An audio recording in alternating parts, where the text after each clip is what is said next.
You're looking at a MiG-29, a Cold War-era fighter jet born from Soviet ambition in the 1970s. Back then, it was built to rule the skies, fast, agile, and lethal in close combat. And in that specific role, it remains formidable. It soars, it turns, it fights. But that's not the mission it faces today. Today, Ukrainian pilots fly these relics into a very different kind of war. They no longer engage in dogfights or patrol the skies. Instead, they're tasked with precision strikes, hitting distant, high-value targets with surgical accuracy. That presents a serious problem. The MiG-29, after all, rolled off assembly lines in 1980. Its avionics are a relic of a bygone era. GPS? That wasn't even a concept when this jet was built. So how do you get a decades-old machine to work with state-of-the-art, satellite-guided weapons? It's a question most modern militaries would answer with multi-million-dollar upgrades and years of integration. But not Ukraine. Their solution: unconventional, clever, and a little audacious. To understand it, you have to go back to a morning in May 26th to be precise. The sun hadn't yet cleared the horizon when a Ukrainian pilot prepared for what seemed like an impossible mission. His target lay not on the front lines but deep inside enemy territory, a building at the heart of Russia's intelligence operations. The objective was no ordinary military post. It was the main office of the Federal Security Service, FSB, in Belgorod, a facility brimming with classified operations and protected like a fortress. This wasn't just a military target, it was symbolic, strategic, and central to Moscow's war efforts. And the aircraft chosen to strike it, that very same MiG-29, flying with weapons it was never designed to carry, 2 French AASM hammer bombs, known for their accuracy and destructive power. By all logic, they shouldn't even be compatible. And yet they worked. The key was mounted right there in the cockpit, a consumer-grade iPad, the kind you'd use to scroll through social media or stream a movie. But this wasn't any ordinary tablet. It ran custom Ukrainian software that could translate GPS coordinates into a language the French bombs could understand. Picture taking a cassette player from the 1980s and somehow syncing it with a Spotify playlist. Sounds absurd, doesn't it? Yet that's essentially what Ukrainian engineers pulled off. The iPad received satellite positioning data, processed it using its built-in GPS, and fed it to the weapons, bridging the decades-wide tech gap. And the best part, it didn't cost millions. It took a few weeks of development and $500 for the tablet. High-tech capability delivered through improvisation and necessity. But now, with the system ready and bombs loaded, the mission was about to begin. By 6:15 a.m., the MiG-29 is airborne, slicing through the early light just 50 meters above Ukrainian farmland. You can almost feel the turbines carving a path through the morning air, flattening wheat fields beneath and startling birds into panicked flight. He's flying so low, not for stealth, but to vanish. Vanish from sight, from radar, from Russian control. And that's where physics becomes the pilot's best defense. Russia's air defenses, particularly the vaunted S-400 system, are built to detect and eliminate threats from up to 400 kilometers away. But there's a catch.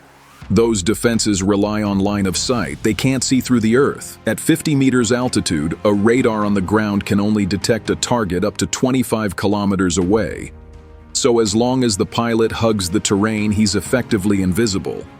But this cloak won't last. He has just 3 minutes before reaching a point where stealth must be abandoned. To launch the bombs, he has to climb, expose himself, if only briefly, to every radar and missile system on the Russian side of the border.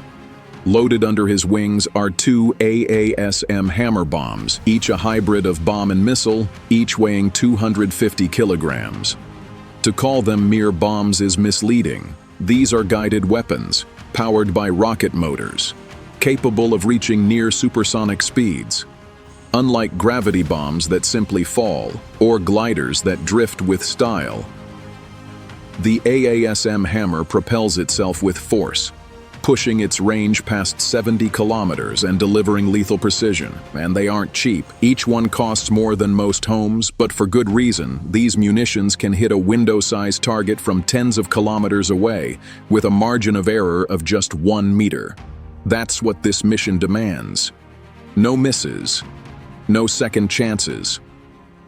At precisely 6:22, the pilot reaches the climb point. He jerks the control stick, and the MiG surges upward at a 45-degree angle. The G-forces slam him into the seat. Altitude climbs rapidly. 1,000, 2,000, 3,000 meters. Then, chaos. The cockpit erupts with alarms. Radar warning receivers go wild. Russia's Western Defense Network has spotted him.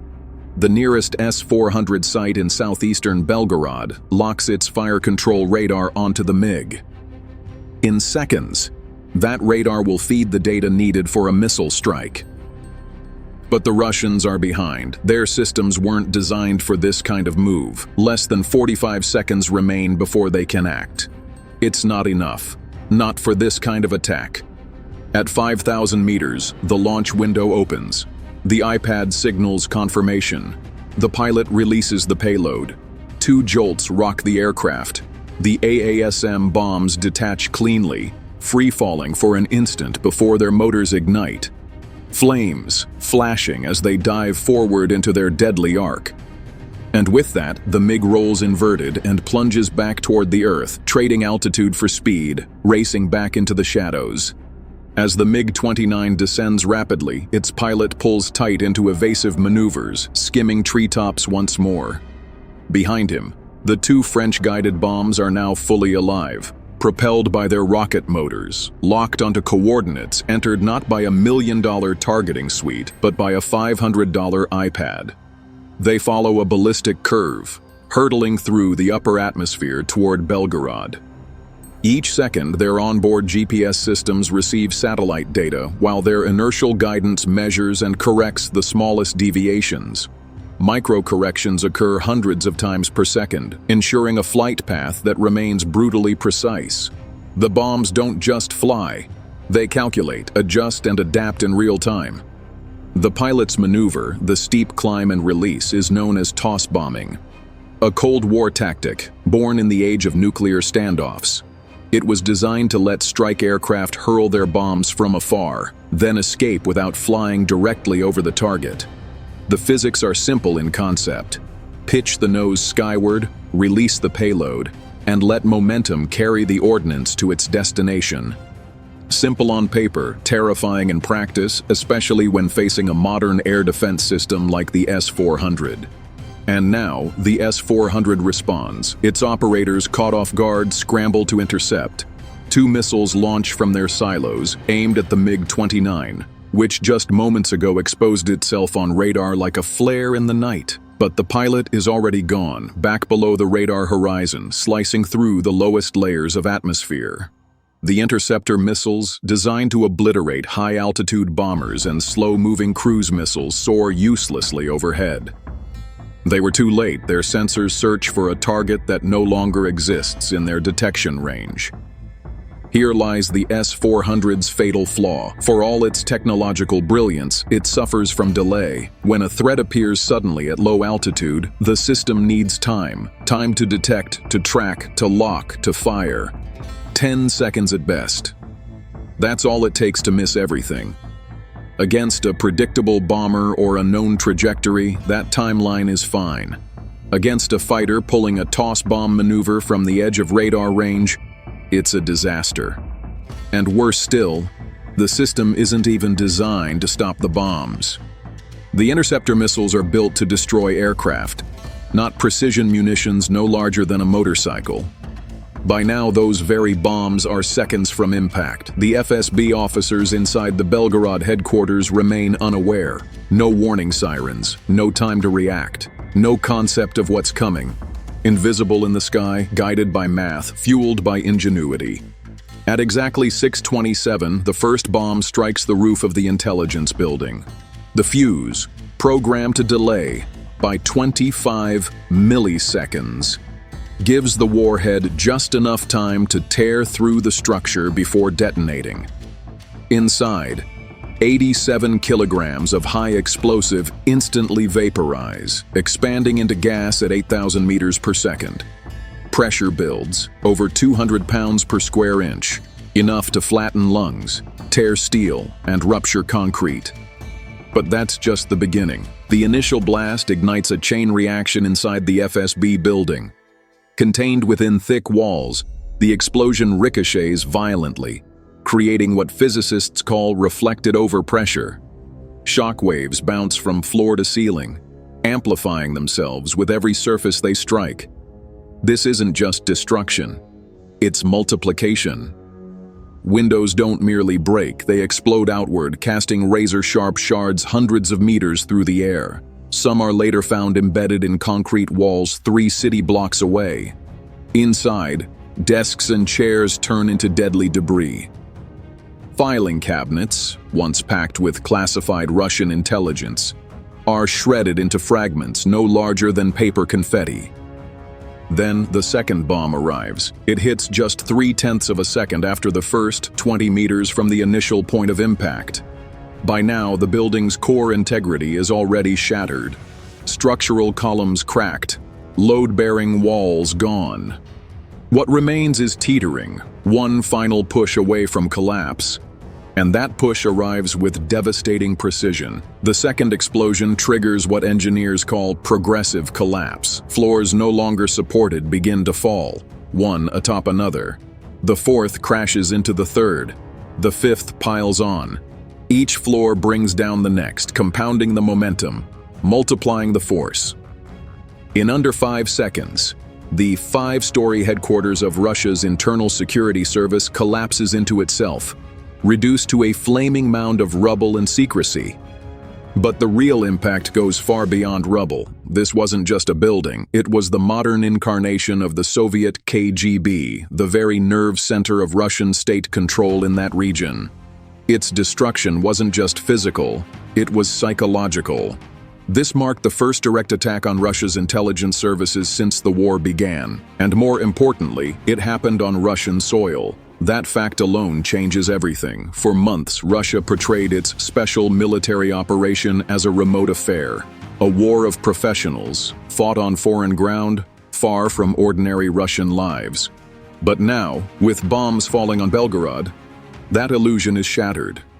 When air raid sirens wail in major Russian cities, when civilians hear explosions in the distance, war becomes real, immediate, personal.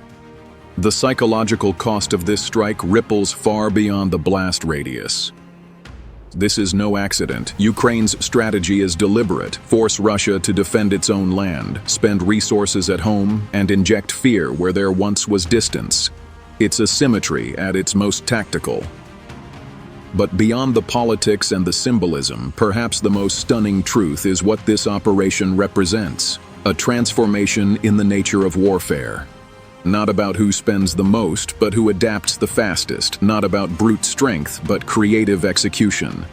A 40-year-old jet, a $500 iPad, 2 $2 million precision bombs. Combined, they defeated one of the world's most advanced air defense systems. And now even the S-400 itself has become a target. Its radar, so powerful, is also a beacon, broadcasting its location to Ukrainian operators. Russia is now forced to shield its own shield with additional defenses.